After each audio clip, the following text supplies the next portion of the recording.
हर हर महादेव, जय भोलेनाथ। दोस्तों राधे राधे, जय श्री कृष्णा। नवरात्रि की आप सभी को ढेर सारी शुभकामनाएं। फ्रेंड्स, इन 9 दिनों में माता भगवती की 9 स्वरूपों की पूजा की जाती है और 9 दिन का फास्ट रखकर माता की पूजा अर्चना जो है बहुत ही अच्छे विधि विधान से की जाती है। अगर आप 9 दिन का व्रत नहीं कर सकते हैं तो कम से कम पहला, जिसे हम लोग आम भाषा में परेवा भी कहते हैं, और अष्टमी का व्रत जरूर करना चाहिए। किसी कारणवश आपका पहला नवरात्र जो है छूट जाए तो आप सिर्फ अष्टमी का भी व्रत कर सकते हैं। अष्टमी में जो है माता गौरी की पूजा की जाती है। अष्टमी का व्रत जो है सभी को जरूर करना चाहिए। स्पेशली सौभाग्यवती स्त्रियां जो है इस दिन अपने सुख सौभाग्य की वृद्धि के लिए माता गौरी को 16 श्रृंगार का सामान चढ़ाएं, साथ में चुनरी और नारियल जरूर अर्पित करें माँ को। देखिए, ये 9 दिन जो होते हैं माता शक्ति की उपासना के लिए बहुत ही खास होते हैं, तो आप ये दिन जो है ऐसे ही मत जाने दीजिएगा। बहुत ज़्यादा नहीं तो आप छोटी पूजा कर ही सकते हैं, माता की पंचोपचार पूजा कर लीजिए। इसके बाद एक माला जो है गणेश भगवान की कर लीजिए और एक माला जो है माता शक्ति की कर लीजिए। तो गणेश भगवान का मंत्र है ओम गंग गणपतये नमः, और माता शक्ति का जो मंत्र है ओम सर्वमंगल मांगल्ये शिवे सर्वार्थ साधिके शरण्य त्र्यंबके गौरी नारायणी नमस्तुते। इसके बाद जो है आप दुर्गा चालीसा का पाठ कर लीजिए। तो आप जो है 1, 3, 5, 7 या फिर 9 पाठ कर सकते हैं। अगर आप नित्य दुर्गा चालीसा का 9 पाठ करते हैं तो ये बहुत ही उत्तम होता है। तो आप एक नियम बना लीजिए, सुबह और शाम की पूजा का अगर आप दुर्गा सप्तशती का पाठ करना चाहते हैं तो बहुत ही अच्छा है। लेकिन आप जो है मॉर्निंग में जल्दी निकलते हैं, नाइट में लेट आते हैं, आपका मन है कि आप पाठ करें, इसके लिए जो आप लघु चंडी कर सकते हैं उसकी विधि मैं आपको आगे बताऊंगी। दूसरी बात कि अगर आपका फास्ट है तो कोशिश कीजिएगा कि इन 9 दिनों में जो है आप लहसुन प्याज का भोजन बिल्कुल भी ना बनाएं। अगर आपका फास्ट नहीं है, सिर्फ आपने नियम लिया है सुबह और शाम की पूजा का, फिर भी आप जो है लहसुन प्याज का सेवन ना करें, बिल्कुल सात्विक भोजन ग्रहण करें। तो चलिए फ्रेंड्स, मैं आपको बताती हूँ लघु चंडी का जो पाठ है हमें कैसे करना है। दुर्गा सप्तशती में 700 श्लोक है। 700 श्लोकों में कुछ चुने हुए 7 श्लोक हैं, वो 700 श्लोकों के बराबर ही माने जाते हैं। सबसे पहले संकल्प ले लीजिए, उसके बाद गणेश भगवान की पूजा कर लीजिए। शक्ति की उपासना करने से पहले हमें जो है शिव की उपासना करनी चाहिए। जिस प्रकार से माता लक्ष्मी को प्रसन्न करने के लिए हम सबसे पहले नारायण भगवान की पूजा करते हैं, उसी प्रकार से माता शक्ति को प्रसन्न करने के लिए हमें शिव की उपासना करनी चाहिए। शिव भगवान जो है माता शक्ति के पति हैं, तो उनके नीलकंठ स्वरूप का हमें ध्यान करना चाहिए। तो आप शिव चालीसा का पाठ कर सकते हैं। अगर आप पुरुष हैं तो ओम नमः शिवाय, ओम नमः शिवाय की जो है एक माला का जाप कर सकते हैं। अगर आप स्त्री हैं तो नमः शिवाय, नमः शिवाय इसकी एक माला का जाप कर सकते हैं। इसके बाद जो है माता शक्ति की हमें उपासना बहुत ही अच्छे से विधि विधान से कर लेनी है।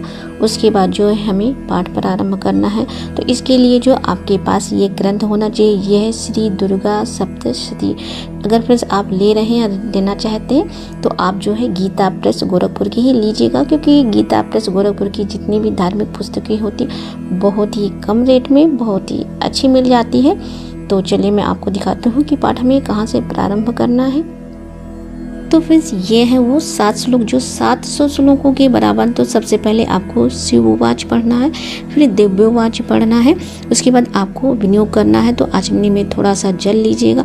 विनियोग पढ़ने के बाद जल जो है सामने आप डाल दीजिएगा। इसके बाद आपको माँ का ध्यान करना है। इसके बाद आपको श्लोक पढ़ना है। तो ये है पहला श्लोक और ये है नीचे जो है इसके दूसरा श्लोक दिया गया, और पीछे की पेज में 5 श्लोक दिए गए हैं, तीसरा, चौथा, 5वां, छठा और 7वां। तो फ्रेंड्स, आप 1 से लेके 7 श्लोक पढ़ते हैं तो ये आपका एक पाठ हुआ। तो आप जो है 3 पाठ, 5 पाठ, 7 पाठ, 11 पाठ नित्य कर सकते हैं, जैसा आपके पास टाइम हो और जैसी आपकी श्रद्धा हो। हर बार आपको ऊपर से नहीं पढ़ना है। शिववाच, दिव्यवाच और विनियोग और माता का ध्यान, ये सिर्फ आपको एक ही बार करना है। अब जैसे पाठ करना चाहते हैं 5, 7, 11, 21, तो आपको नंबर 1 से लेके 7 श्लोक पढ़ना है और इस प्रकार से आप जो है ये पाठ कर लीजिएगा। इसके बाद आपको 99 मंत्र की एक माला का जाप करना है। पेज संख्या 130 में आपको ये मंत्र मिल जाएगा, ओम ऐं ह्रीं क्लीं चामुंडाय विच्चे। तो इसमें नमः नहीं लगा है, लेकिन आप नमः लगा सकते हैं, मैं लगाती हूँ। तो इस प्रकार से एक माला जो है आप इसकी कर लीजिएगा। इसके बाद सिद्ध कुंजिका का एक पाठ जो है आप अवश्य ही कर लीजिएगा। आप पीछे देख सकते हैं इसमें लिखा हुआ है कि जो बिना कुंजिका के सप्तशती का पाठ करता है उसे उसी प्रकार सिद्धि नहीं मिलती जिस प्रकार वन में रोना निरर्थक होता है।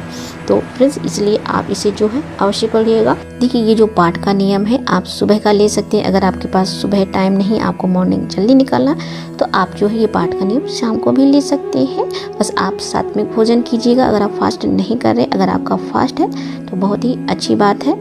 माता शक्ति की उपासना के बाद जो है आपको बटुक भैरव का जप अवश्य ही करना चाहिए, क्योंकि भैरव जी के जप के बिना माता की उपासना जो है पूर्ण नहीं मानी जाती। आपकी जो पूजा है वो अधूरी मानी जाती है। तो आप जो है ओम श्री बटुक भैरवाय नमः इस मंत्र से एक माला का जाप कर सकते हैं लास्ट में। तो सबसे पहले आप गणेश भगवान की करेंगे पूजा, उसके बाद शिव भगवान की पूजा करेंगे, माता शक्ति की पूजा करेंगे, लास्ट में जो है आपको बटुक भैरव की पूजा करनी, तभी आपकी पूजा जो हो पूर्ण होगी, उसका फल आपको मिलेगा। इसके बाद जो है आप आरती कर लीजिएगा। एक बार मैं फिर से आपसे कहती हूँ कि आप इधर उधर के चक्कर में ना पड़कर जब भी कोई धार्मिक ग्रंथ खरीदे तो गीता प्रेस गोरखपुर की ही लीजिएगा। चलिए मैं आपको एक ग्रंथ और दिखाती हूँ।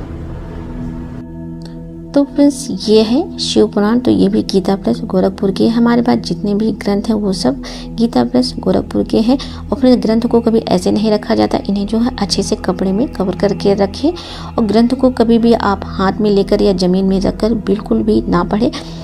ग्रंथ को पढ़ने के लिए जो है इस प्रकार से एक लकड़ी का आता है जिसे हम लोग रहल कहते हैं। तो आप जो है इसे ऑनलाइन भी परचेज कर सकते हैं या आपको ये अपने लोकल मार्केट में भी मिल जाएगा।